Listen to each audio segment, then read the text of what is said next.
Hi, I'm Shauna, this is Shauna's World. Welcome back to my channel where I make videos about living intentionally. Today I'm going to be talking about the Kiwi Experience. So I was in New Zealand at the start of 2023. I did a couple of weeks travelling with the Kiwi Experience. So in this video I'm going to go into what it is, the good bits, the bad bits, and whether I would recommend it. So to start with, I will talk about what the Kiwi Experience is. Kiwi Experience is a company that operates both small group tours with lots of organised things or the hop-on hop-off buses, which is what I did. So what is a hop-on hop-off bus? So basically, they have a route that goes all around New Zealand or multiple different routes around New Zealand. And they go pretty quickly, so you can stop for a night, occasionally 2 or 3 nights, and stay on the same bus the whole way around the tour. Or you can hop off if you want to spend longer in a destination, spend a few nights there, spend a bit longer there, you could spend a significant amount of time there, and then get on one of the next buses when it comes. You can spend as long as you want at each location, but you'll need to book onto the next bus that you want to get on when it's coming. Often the buses fill up, so really important to reserve ahead of time when you do want to leave that destination. So Kiwi Experience describe what they offer as providing the social atmosphere of a guided tour with the flexibility of independent travel. So they don't guide every single part of what you do. You're on the bus, you travel with the groups, and they do also help organise some of your accommodation. So everywhere you're going, they reserve the first night's accommodation in a hostel. That means if you're just staying on the bus and not hopping off at that location, you can go through Kiwi Experience. They get the best rates. Although they only reserve that night, you still do have to book and pay for that night separately. So you log into the My Trip Planner part of the Kiwi Experience website where you confirm you want that booking that's been held aside for you, and then you pay for it on there.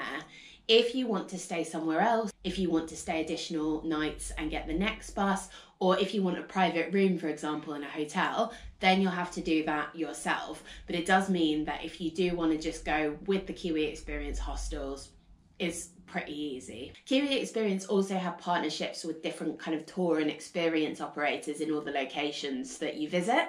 And you can also book and pay for these through the My Trip Planner part of the Kiwi Experience website. But it's all optional, so you can just tailor your trip around what you want to do. And I actually did tours with other providers because they just suited my needs a bit better. But the good thing about the Kiwi Experience ones is because they've organised them and have these partnerships, they all fit around the bus schedule. So you're not going to have to be rushing back too much or struggling to fit it in with the time you've got. So there's a whole selection of tours and routes you can take and different price points for what you want to do with Kiwi Experience. I think the cheapest one is $105, but that's usually a little add-on for a couple of days that people do as part of their trip. And then prices go all the way up to 1,899 New Zealand dollars for a trip called the Whole Kit and Caboodle, and that goes all over the North Island, all over the South Island, and little extra side trips to kind of Milford Sound and the Bay of Islands. And that one is 25 days. If you just stayed on the same bus the whole time, you probably will want to hop off at some places. So that's a really meaty trip. So just to share a bit of my experience and what I did a trip called the Southern Roundup, which is just on the South Island. It's an 11-day trip if you stay on the same bus the whole time, but obviously you might want to hop off. And I think I paid around 800 New Zealand dollars for that trip, although that was January 2023, so I think it's gone up a little bit for the next season. The Southern Roundup route I took started in Christchurch, then went to Kaikoura, which was full of wildlife and seals and dolphins and kayaking. Then went to Abel Tasman, then to Westport, then Franz Josef, and the tour automatically spends 2 nights in Franz Josef instead of 1, which was great. Then to Queenstown, Lake Tekapo, and then finishing in Christchurch again. And you can, on that route, actually stop and finish in any place along the way. I just started with Christchurch because it was easiest, but you could do that any which way you want. My experience of the tour was pretty mixed. There was some really good stuff about it and some stuff that was really not great and quite frustrating. So I'll just share my opinion of what I think worked, what I think didn't work. And a lot of the things I didn't like were more personal preference rather than they weren't good. So I'm just going to give my perspective on how it was for me. But take from that what you will, because you might have very different set of needs and wants from a trip to me. So one good thing for me is it helped me to reach places that were harder to reach on public transport or harder to plan on public transport. And it enabled me to see quite a lot of different places on the South Island within a short period of time. It has all the kind of good stuff from a tour without being too guided or allowing you a certain amount of flexibility. On the Kiwi Experience, it also means it's quite easy to meet people. You meet people that you travel with for a significant amount of time, or you might hop off and meet a whole lot of new people. So if you like chatting to new people, that can be a real positive, because it's just so easy to get talking to people. The routes all visit some absolutely gorgeous places, and it would be a lot hard to organise it alone. I basically felt like I was outsourcing all the thinking and planning, and was able to get around very easily and quickly to some of the most beautiful places that might have been harder to reach on my own, especially as I can't drive. So on the not so good bits, and a lot of these, as I said, are personal perspective and what I enjoy, but I did not really enjoy the social element of the buses. I found it reminded me a little bit of high school. It was a very young crowd in general using the buses. And I think for me, I wanted it as a convenient way to get around, but a lot of people are in it for the social and the drinking culture in the hostels, and that is not me at all. I really get on well with younger people in general, but nearly everyone was under 25, and I work better in groups that are quite diverse and multi-generational. I did meet one retired couple on the buses, so it was not exclusively young people, but predominantly under 25s, and I just found it didn't really gel with my energy and the way I want to do things and experience things in my 30s, and found it a bit drinking culture-y, and I'm not a big socialiser anyway. I would rather be on my own, and really just kind of wanted the buses for the buses. So yeah, that was not for me, but obviously it's a group tour, lots of people use it for that and lots of people love it for that, so that's very much personal preference. Another thing I didn't really enjoy about it was that it was just a bit too fast paced for me, and that was again partly the way I travel in my 30s compared to how I travelled in my teens and 20s. And if I'd known how much time we'd spend actually on the buses and how little time we might have had at the locations, I think I might have hopped off more, but I didn't really understand exactly how it worked at the time. And there were places we arrived in the evening and I needed some time to settle and integrate, so I barely even went for a walk or did anything, and then we were leaving in the morning again. So it just all felt a little bit too fast paced at times. The times when we stopped for 2 or 3 nights, I did enjoy myself a lot more and felt like I could kind of integrate with the destination and settle a bit more. But often we'd stop at little places along the route as well, like waterfalls or the Pancake Rocks, which were beautiful. But we'd have a really short period of time there, and it just kind of felt like being ferried around a bit unintentionally.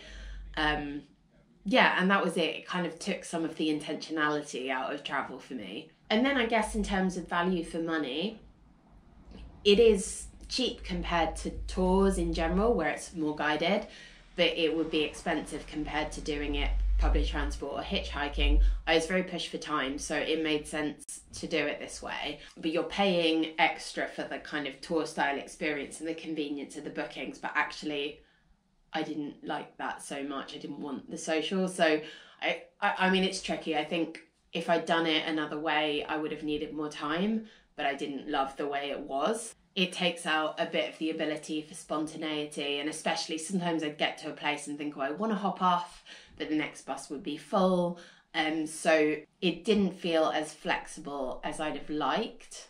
I was talking to someone about how I experienced my time on the bus, and he said it reminded him of fast food, the way fast food kind of can hit the spot and make us feel great in the moment, but it doesn't really nourish us. And that was kind of how I felt about travelling in that way, in that I got to see loads of beautiful places that I wouldn't have otherwise got to see. I don't know when I'll be back on the South Island. I'm so glad I got to see it all, but it did just feel a little bit artificial. And then the biggest negative for me was the customer service. I really, really struggled with this. I had a situation, I shared it in one of my vlogs, where we arrived in Kaikoura and the bus driver was looking at the schedule and told us that the time we needed to be at the bus the next day was different to what it said in the schedule because there were some people going whale watching and that was the time they were going to get back. I came back at that time the next morning and the bus had already gone and there had been no communication. He had said he was going to leave his number and I hadn't got hold of that. I'm assuming he told everyone else the change of plan when there were kind of social activities and drinking going on. There was a whole tequila thing in the hostel that I opted out of. So I assume that's when the information was passed on. I didn't get it. When I realised I'd missed the bus, I tried to get in touch with the head office at Kiwi Experience. I sent an email. I did not have phone service on my New Zealand SIM card. I just had a data package, which I imagine is quite common for people travelling nowadays. And I think I waited 2 days for an email response that just said, please call us, which I was not able to do. So yeah, it was really frustrating and I didn't know when I was going to get out. I was thinking I was just going to leave the tour and try and get a public bus to somewhere else and maybe go volunteer. I did then see when the next bus came into town and was able to track down the driver and get on the next bus, but just found in general that the staff were kind of unapologetic and unempathetic to my situation. I was quite stressed by it. I also recognise this is my side of it and someone might have experienced it differently or have a different interpretation of the miscommunication, but I just feel like that should be discussed and we should have been able to explore that, and I just felt like I was brushed off. But I don't want to be over negative about it because there were lots of good things. I think overall it just wasn't for me. So overall, would I recommend it? Well, I feel like I've been really negative about it on here, and as I've said, I think that was a personal thing. So yes, I'd recommend it if you're young, if you're under 25, hands down, probably the best way to travel around. If you like to socialise, if you don't mind drinking culture, or if you don't like organising things yourself and just want the planning taken out of it.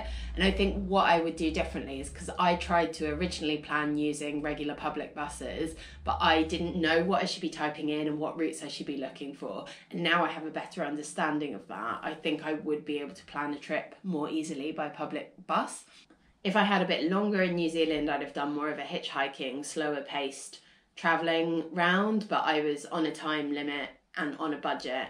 So yeah, it worked out best. And for all the things I've said that are maybe not overly loving to it, I think if I had that same trip again, maybe I wouldn't change it. It was kind of not ideal for me, but it met the needs of seeing a lot of places that might have been harder to access and getting a really beautiful taste of the South Island. I think I'd just go into it with different expectations. So if you take anything from this video and you think, if you think the social atmosphere is great for you, that's great for you. I think you'll love it. If you're more like me and don't love that kind of thing, I'd say it's still fine. It wasn't horrendous, but just go in with those expectations of it might be a bit cliquey or it might feel a bit lads on tour. But I actually had a good time, and it's all a learning, isn't it? And none of this is said with any disrespect to Kiwi Experience. I think they're doing a great thing. And the buses provide a great service for people who can't or don't want to drive in another country, and providing an interesting way to see what is a very beautiful country. So there it is, my review, my honest review of the Kiwi Experience. As I've said, this is all personal preference and experience. Lots of good stuff, lots of things I didn't like. If you found this and you're planning a trip or thinking of doing the Kiwi Experience, I hope it's useful to you in understanding a bit of what it's like and what it might entail. Thank you so much for watching today. Don't forget to give the video a thumbs up.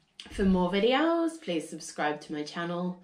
And if you've been to New Zealand, leave a comment down below. Let me know your favourite thing about the country. And if you haven't been, let me know what you're most excited about seeing there. Thank you for being here. It's always an honour to have you watching my channel, and I'll see you in the next one. Bye!